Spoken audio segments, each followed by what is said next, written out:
les Français sont bien représentés et on les trouve à des postes de responsabilité dans le monde entier. Donc ils viennent nous parler de leur expérience, de leurs recherches, de leurs travaux, voilà, en France régulièrement tous les ans lors de ces rendez-vous.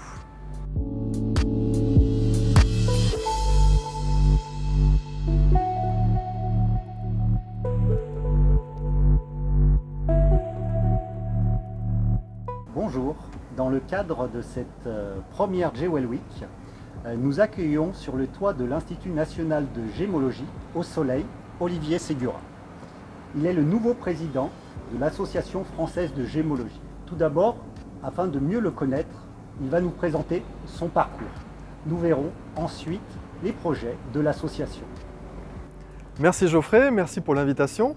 Je suis ravi d'être avec vous aujourd'hui, magnifique soleil, et puis ici, dans ce lieu qui me rappelle beaucoup de bons souvenirs, puisque tu me demandais mon parcours.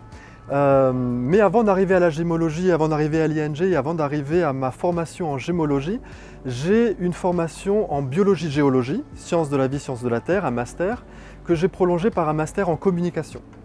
Ce master en communication m'a emmené à différentes expériences professionnelles, chez Danone, chez l'annonceur, chez Publicis, où j'ai d'abord travaillé dans la publicité et la communication. Double cursus alors. Double cursus. Et je suis revenu à mes premières amours aux pierres lors d'une expérience un petit peu compliquée où j'ai vraiment souhaité faire quelque chose de ma vie avec passion. Et donc, comme j'ai toujours eu des cailloux dans les poches depuis tout petit, au grand désespoir de mes parents, je me suis reformé à la gémologie. Donc avec une formation en géologie, c'était assez simple. À l'université ? Donc à l'université, j'ai d'abord fait ici, l'ING, une formation de gémologie. J'ai fait le DUG à Nantes, j'ai fait une formation au GIA que j'ai fini à Bangkok, où j'ai habité quelques années, donc vraiment au cœur du monde et des métiers des pierres précieuses. D'accord. Après, tu es passé par le laboratoire ? Donc une première expérience en tant que négociant. J'avais commencé ma société entre Bangkok et Paris, dans le négoce des pierres précieuses. Et puis rapidement, j'ai donné des cours ici à l'ING, des cours de gémologie, et j'ai pris la direction du laboratoire ensuite, le laboratoire français de gémologie, à quelques pas d'ici, pendant presque une petite dizaine d'années. Une magnifique expérience sur l'analyse des gemmes, voilà, un côté un peu plus scientifique et très technique sur la compréhension et la connaissance des gemmes. Tu as évoqué ton intérêt pour les gemmes, d'où vient-il? Peux-tu nous en dire un peu plus? Difficile de dire d'où vient cette passion et cet intérêt, peut-être parce que ça brille, peut-être parce que c'est beau. Mes parents, ma famille n'est pas forcément dans le métier, donc voilà, c'est pas quelque chose qui vient d'une tradition familiale. Ça vient vraiment d'un goût pour la connaissance des pierres, la connaissance de ce qui nous entoure, et puis la connaissance de ces joyaux assez magnifiques, voilà, qui m'ont toujours fasciné par leur histoire.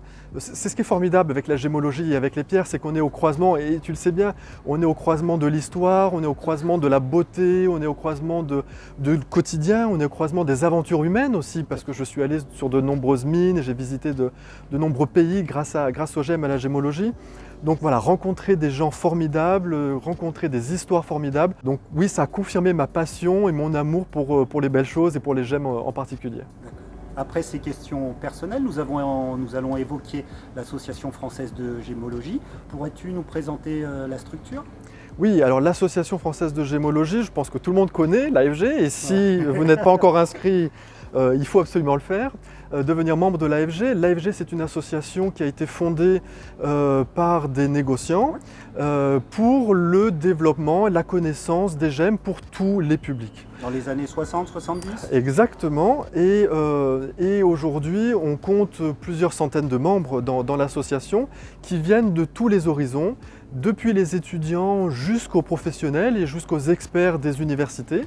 On a d'ailleurs renouvelé notre conseil d'administration lors de cette dernière assemblée générale et on a accueilli dans notre comité plusieurs personnalités comme Emmanuel Fritsch, comme Héloïse Gaillou, comme Éric Gontier qui en fait partie déjà depuis plusieurs années. Donc des gens qui sont déjà investis dans les gemmes, dans la gémologie, dans la pédagogie aussi, puisqu'ils sont quasiment tous enseignants et professeurs. Donc avec cette même envie de développer la connaissance des gemmes, de la gémologie auprès du public le plus large possible. D'accord. Et avez-vous des projets, à part, on connaît tous les rendez-vous gémologiques notamment, et également la revue, quels sont les projets? Oui, alors ça fait partie des grands événements phares de l'association. Malheureusement, cette année un petit peu perturbée fait que les rendez-vous gémologiques vont certainement être réinventés, peut-être pour la fin d'année, peut-être en début d'année, pour qu'on ait quand même un grand rendez-vous, puisque je crois que tous les membres et toutes les personnes du comité d'administration en ont besoin, en ont envie. Donc on va réinventer une formule pour pouvoir se retrouver, pour pouvoir parler de GEM entre nous. Et ce sera avec grand plaisir que je reviendrai vous en parler très prochainement. Donc ça, c'est le rendez-vous incontournable. On accueille des spécialistes du monde entier qui viennent nous parler de leurs recherches, de leur champ de spécialité. Et c'est toujours un grand moment d'émulation où on réfléchit ensemble, où on se pose les questions, on peut poser toutes les questions quand on est ensemble dans ces rendez-vous. Il y a un rendez-vous à vocation internationale.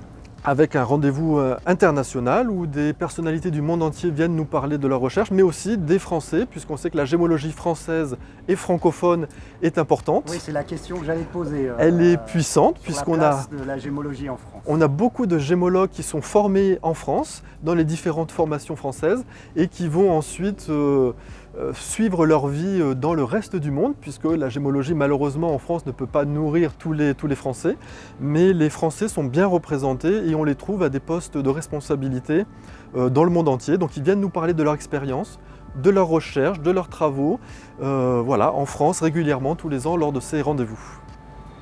L'association dispose aussi d'un outil de communication par la revue. Qu'en est-il? Des projets également concernant la revue? Oui, alors la revue, c'est aussi un très bel outil pour tous nos membres et au-delà, pour toute la communauté, puisqu'elle est lue au-delà des membres de l'association. Et c'est un bel outil parce que ça nous permet d'avoir accès à la connaissance des GEM, à la fois pour les étudiants et à la fois pour les spécialistes. La revue jusqu'à présent était un petit peu orientée vers des articles de spécialistes. Mais je souhaite, avec les prochains numéros, vraiment ouvrir la revue à un public le plus large possible. Je suis en train de créer une commission vraiment spécialement dédiée à la revue, avec notamment Emmanuel Fritsch qui en fera partie parce qu'il a beaucoup d'idées sur le sujet, avec Aurélien Delaunay qui est directeur du laboratoire, et qui a aussi beaucoup d'idées sur la revue. Et puis avec quelques autres, on va vraiment essayer de rendre cette revue la plus ouverte possible pour qu'elle soit à la fois compréhensible par les étudiants qui font des études en gémologie, par les passionnés qui ont envie de comprendre et de découvrir les nouvelles gemmes et les nouveaux endroits où se passe la gémologie, et puis les chercheurs qui ont besoin aussi de publier des articles de recherche et de faire connaître à la communauté scientifique leurs travaux et leurs domaines de recherche. Donc une revue la plus ouverte possible pour que chacun puisse trouver des éléments qu'il souhaite, qu'il vienne chercher. D'accord. Et concernant tout ce qui est digital, réseaux sociaux, vous avez d'autres projets dans ce sens? Oui, alors là aussi, l'AFG a besoin de faire beaucoup de travail dans ce sens. Pareil, une commission de la même manière va être créée pour réfléchir à ces sujets-là. Aujourd'hui, on le voit bien, notre présence, la présence digitale de l'AFG est trop faible. Et donc on va renforcer clairement ce pôle-là dans les prochains mois, dans les prochaines années. Donc on en fait appel à toutes les bonnes volontés, à toutes les compétences. Et puis ce sont des domaines qui demandent des ressources financières. Donc voilà, c'est un tout qu'on est en train de créer, de développer. Donc toutes les bonnes volontés et toutes les bonnes compétences sont les bienvenues pour nous aider dans ces challenges. Très bien, c'est noté. Souhaites-tu ajouter quelque chose concernant l'association et ce projet? Écoute, l'association, elle est au service de tout le monde. Elle est là pour la communauté, pour la grande communauté de la gémologie. Donc je fais appel, oui, à tous ceux qui ne sont pas encore inscrits, à tous ceux qui ne sont pas encore membres, qui souhaitent s'investir, s'inscrire et puis partager avec nous cet amour, cette passion des gemmes et de la gémologie. Donc voilà, c'est ouvert à tous ceux qui veulent participer à cette belle aventure et au renouveau de cette belle aventure sous, j'espère, voilà, mon impulsion et toutes les idées qu'apporte le nouveau bureau. Je te remercie. Pour conclure cet entretien, peut-être une dernière question plus personnelle. Quelle est ta gemme préférée? C'est toujours une question compliquée qu'on aime bien poser lors des interviews. Merci Geoffrey de me l'avoir posée. Moi je suis assez spécialiste de la perle et notamment de la perle fine. Donc forcément si on devait en choisir qu'une, ce serait probablement la perle fine. En plus il y a une actualité quand même concernant la perle, des expositions, non, des choses en cours? On n'a pas spécialement d'exposition en ce moment sur la perle. On va avoir de belles expositions à la rentrée en septembre et dans les courants des mois qui suivent. Donc là, vous resterez très certainement avertis de toutes ces belles actualités. J'ai créé une exposition il n'y a pas longtemps sur la perle fine. Donc ça a été un grand bonheur de travailler avec des négociants, avec des gens qui pêchent encore les perles fines dans le Golfe, avec ces anciennes familles qui ont cette histoire, justement on parlait d'histoire en début d'entretien, qui ont cette connaissance historique familiale qui est vraiment viscérale pour eux. Donc ça a été voilà, une très belle expérience avec un matériau qui est assez mythique. Malheureusement, quand j'avais fait mes études, on m'avait dit que je ne verrais quasiment jamais de ma vie de perles fines. C'est tellement rare et tellement... Mais j'encourage tout le monde à faire les ventes aux enchères, à faire les expositions, à venir nous voir lorsqu'on fait des présentations pour surtout voir cette matière-là, la toucher, l'expérimenter. C'est tellement unique, c'est tellement formidable que ça vaut vraiment le coup. Très bien, je te remercie. Donc j'encourage les passionnés de gémologie et les autres à se rendre sur le site de l'association. De mémoire, c'est afggem-paris.com. Merci. Merci Geoffrey.